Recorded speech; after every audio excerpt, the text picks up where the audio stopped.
करके चंद्रशेखर रावत जी की छवि को मुझे लगता है कि पूरी तरीके से धूमिल करने की कोशिश की जा रही है। मुझे लगता है कि आने वाले समय में बीएसपी के जो राष्ट्रीय अध्यक्ष मायावती जी हैं उनको कहीं ना कहीं रिप्लेस करते हुए नजर आ रहे हैं। दलितों के नेता चंद्रशेखर आजाद रावण को दबाने की सिर्फ एक साजिश है।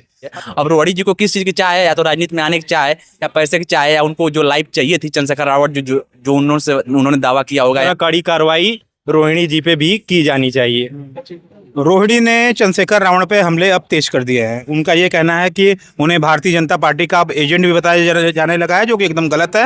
उन्होंने चंद्रशेखर रावण पे बता दिया कि यौन शोषण का आरोप लगाया था और इस खबर पर हम लगातार बने हुए हैं। और रोहिणी जी का ये भी कहना था कि वो दलितों के नेता नहीं है, वो सिर्फ एक राजनीति करते हैं। किस तरह देखते हैं मामले को? देखिए, रोहिणी जी ने जो चंद्रशेखर जी पे आरोप लगाए हैं, मुझे लगता है कि इसमें बहुत बड़ी राजनीति है। क्योंकि रोहिणी जी को ये समझ में आना चाहिए कि उन्होंने रिलेशनशिप में आया तो सहमति के साथ आया चंद्रशेखर जी के साथ, और चंद्रशेखर रावत जी जब सांसद बन गए तो सांसद बनने के बाद इनको उस तरीके की सुविधाएं वो मुहैया नहीं करा पाए होंगे, या उनके साथ इनको लगा कि हमारी लाइफ, भाई जब रिलेशनशिप में दो व्यक्ति आते हैं तो चीजें दोनों की सहमति से होती हैं। तो जब सहमति से होती है और जब विवाद भी होता है तो दोनों लोगों की गलती थोड़ी थोड़ी होती है। ऐसे एक व्यक्ति की गलती नहीं हो सकती है। इनके भी कुछ वो मसले रहे होंगे जो चंद्रशेखर रावत जी को पसंद नहीं आए होंगे। तो इन भाई रावत जी को पसंद नहीं है तो स्वाभाविक सी बात है कि रिलेशनशिप ब्रेक होना ही होना है। तो अब इनको पॉलिटिकल एजेंडा बना करके और ये बता रही हैं कि दैनिक भास्कर वगैरह में इन्होंने इंटरव्यू दिया है कि मैं समाज की सेवा करना चाहती थी, चंद्रशेखर रावत के साथ आगे बढ़ना चाहती थी। तो कहीं ना कहीं पॉलिटिकल इंटरेस्टेड ये भी हैं, भले उस चीज़ को स्वीकार न करें। तो एक राजनीतिक मामला है और रोहिणी जी को इस तरीके से आरोप लगा करके चंद्रशेखर रावत जी की छवि को मुझे लगता है कि पूरी तरीके से धूमिल करने की कोशिश की जा रही है। अगर उनके साथ अगर ये सब सारी चीज़ें हुई हैं तो वो चीज़ों को बात करके और चीज़ों को आपसी सहमति के साथ चीज़ें सही की जा सकती हैं। इतना बड़ा पब्लिक प्लेटफॉर्म पर आ करके और सरासर उत्पीड़न के आरोप लगाना, जिसमें आपकी पूरी सहमति थी 3 साल, अब आप उत्पीड़न के आरोप लगा रही हैं, लोगों को इंसाफ दिलाने की बात कर रही हैं और लड़कियों के बारे में जानकारी इकट्ठा कर। अच्छा, ब्रिजभूषण सिंह ने यह भी कह दिया है कि चंद्रशेखर रावण उनको एक बार कहते कि घसीट के लाएंगे, तो अब मामला तो उनके ऊपर भी है कि उनके ऊपर एफआईआर क्यों नहीं हो रही?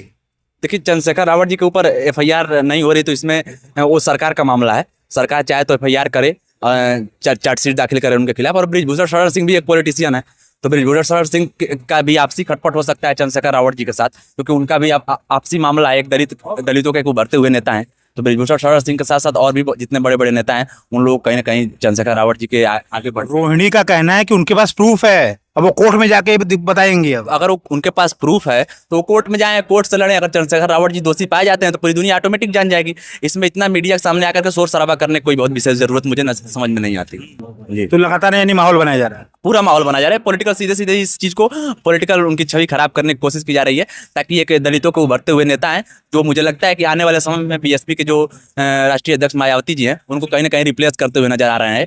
तो आगे चल करके दलितों के एक बड़े नेता बनेंगे, तो जिसकी वजह से इनकी छवि को खराब करके वोट बैंक को साधने की पूरी कोशिश। भाजपा की बी टीम की है क्या रोहिणी? देखिए, बी टीम तो हम नहीं कह सकते हैं। वो तो कह रही है मेरे ऊपर आरोप लग रहे हैं। नहीं, आरोप तो लगेंगे तो चंद्रशेखर रावत के ऊपर वो भी आरोप लगा रहे हैं कि भाजपा के समर्थन से उन्होंने वो सांसद बने हैं, जबकि ऐसा नहीं है। सबकी अपनी अपनी मेहनत होती है।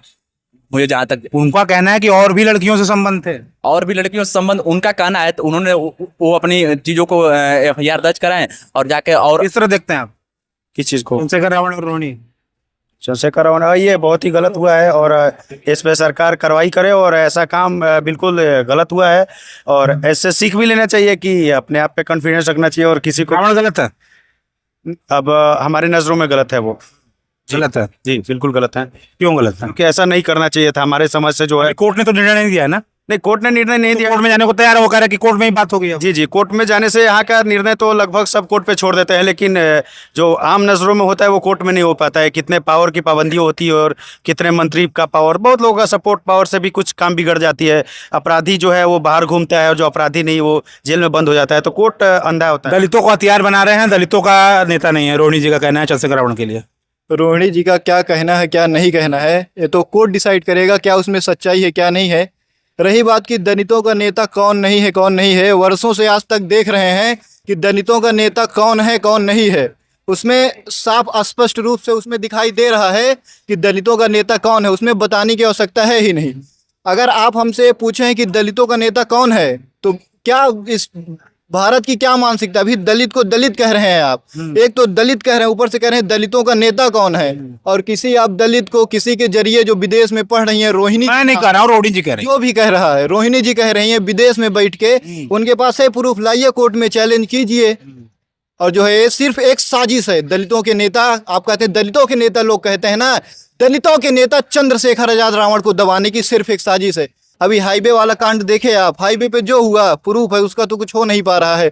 कोई स्विट्जरलैंड से बैठ के लगा रहे हैं आरोप, तो आरोप लगा रहे हैं, आरोप सिद्ध नहीं हुआ है, तो आरोप लगा है। खैर जो हो रहा है हाईवे पे, जरा माहौल तो निगेटिव बन गया है। माहौल बनने से कुछ नहीं होता है। माहौल तो बृजभूषण सिंह ने ये कह दिया है, सांसद है भाई, उन्होंने ये कह दिया कि घर से, चंद्रशेखर रावण ने कहा था कि घर से घसीट करके लाएंगे, तो जवाबी हमला तो उन्होंने वो भी कर रहे हैं।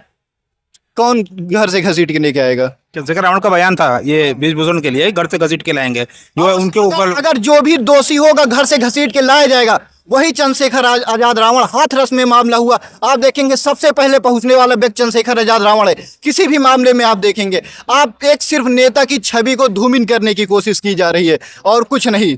भाजपा के जुड़े हुए कुछ कार्यकर्ताओं ने ये कह दिया कि चंद्रशेखर रावण के पास पैसे की कमी तो है नहीं, उनको सेक्सी चाहिए, तो कितनी लड़कियां, 50 कितनी लड़कियां खड़ी कर देंगे वो। तो ये तो इन लोगों का वो बड़बोलापन है ना, किसी की छवि को ऐसे सरेआम नीलाम कर दे रहे हैं लोग, आकर के मीडिया के सामने कुछ भी उलझुल बोलते हैं, और उनके बगल में कोई और कुछ बोल देगा तो तुरंत देशद्रोह का मुकदमा लग जाएगा, उनको टेलीविजन में बुला करके, और जो मेन स्ट्रीम मीडिया है उसको बदनाम कर देगी। तो अब उनके जो पार्टी के नेता हैं सड़क पे कांड कर रहे हैं, कहीं और कांड कर रहे हैं। तमाम भंडारी वाला केस हुआ था उत्तराखंड में, हर जगह भाजपा के नेता, हाथरस में बेटी की लाश तक उसके परिवार को नहीं सौंपने दिया गया था। तो इस तरीके के ये लोग कारनामे करते हैं तो इन लोगों को कोई समस्या नहीं होती है। और कोई व्यक्ति अगर आगे बढ़ रहा है थोड़ा राजनीति में, और अगर वो दलित समाज से आता है, पिछड़े समाज से आता है, तो इन लोगों को दबाने के लिए ये बहुत बड़ी साजिश करते हैं। अब ये लोग उल जुलूल आरोप लगाएंगे, बड़बोलापन के थ्रू ये सब सारी चीजें बोलेंगे, तो ये सब गलत है।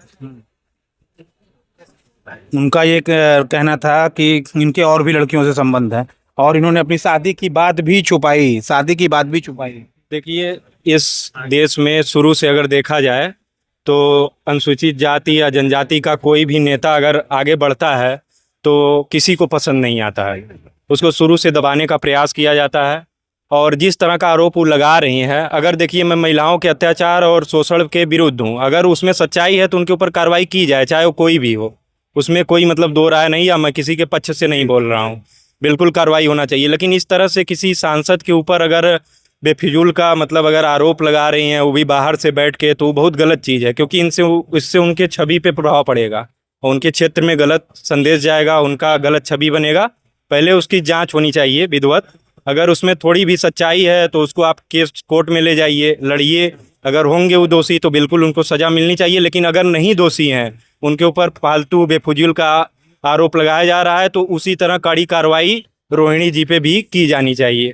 क्योंकि किसी भी दलित या अनुसूचित जाति पिछड़े नेता को ये लोग आगे नहीं बढ़ना देना चाहते। अगर कोई बढ़ रहा है, उसके ऊपर आरोप बेफिजूल का लगाया जा रहा है, तो उस पर उसी तरह का कार्रवाई होना चाहिए जिस तरह का करने के बाद होता है। मेरा अचानक से ये सब चीजें क्यों होती है? मीटू अभी आया था प्रकरण में, ये अचानक से लड़की क्या हो जाता है? क्या चीज? डॉक्टरेट थी, डॉक्टरेट हैं रोहिणी जी, उनको पता नहीं था कि वो शादीशुदा हैं, इतना नहीं पता कर पाए। देखिए, पता तो पढ़ी सबको, लिखी हैं, शिक्षित हैं। पढ़- उन्होंने कहा कि चंद्रशेखर रावण ने शादी की बात छुपाई, इतने बड़े नेता। देखिए, 3 साल अगर हम किसी के साथ रह रहे हैं रिलेशनशिप में, तो मुझे नहीं लगता है कि वो भी रिलेशनशिप में रहने के बाद, जिसमें आपसी सहमति से बहुत सारे संबंध बनाए जाते हैं, यहाँ तक शारीरिक संबंध भी लोग बनाते हैं, तो इतना सब। और मुझे लगता है कि जब शारीरिक संबंध का जो बेस तैयार होता है, वो सारी शर्तों को और जितनी सारी बातें होती हैं लोगों के बीच में, आपसी सारी बातें जानने के बाद ही लोगों का जब एक दूसरे के प्रति विश्वास बढ़ता है, तब ये सारी चीज़ें होती हैं। तो सामने वाला इंसान अगर रिलेशनशिप में आ रहा है तो उसको अंततः पूरी जानकारी होती है, लेकिन लोगों को होता है ना कि पैसे की चाह किसी को होती है, किसी चीज़ की चाह होती है। अब रोहिणी जी को किस चीज़ की चाह है? या तो राजनीति में आने की चाह है, या पैसे की चाह है, या उनको जो लाइफ चाहिए थी चंद्रशेखर रावण जो उन्होंने दावा किया होगा, या जो उन्होंने एक्सपेक्ट किया होगा रोहिणी जी ने चंद्रशेखर रावण से, वो दे नहीं पाई, जिसकी वजह से आरोप लगा रही हैं। अगर राजनीति में आने की कोशिश है क्या रोहिणी जी?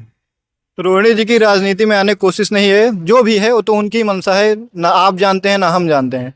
रोहिणी जी स्विट्जरलैंड से जाके पीएचडी की, आज तक उनको कोई जान पाया? सोचिए, बेकार एक नेता का नाम लेने से, माननीय नेता का नाम लेने से कितने पर्चे आ गई चारों तरफ, रोहिणी रोहिणी रोहिणी। ये सिर्फ और सिर्फ एक पब्लिसिटी की साजिश है, नाम ले या ना ले। और जो आरोप लगाया जा रहा है, आरोप बीजेपी का काम ये नहीं है कि कहीं ना कहीं इसमें पीछे किसी बैग सपोर्ट उनको बहुत ज़्यादा मिल रहा है। और पब्लिसिटी और राजनीति का खैर भविष्य में वो दिख ही जाएगा कि राजनीति में आएंगी या नहीं आएंगी, लेकिन इसमें तो पब्लिसिटी का मुद्दा जरूर है। पब्लिसिटी, ध्यान अपने तरफ जी बिल्कुल, पब्लिसिटी का केवल पब्लिसिटी करनी। केवल पब्लिसिटी का नहीं है, राजनीतिक बहुत सारे मसले हैं।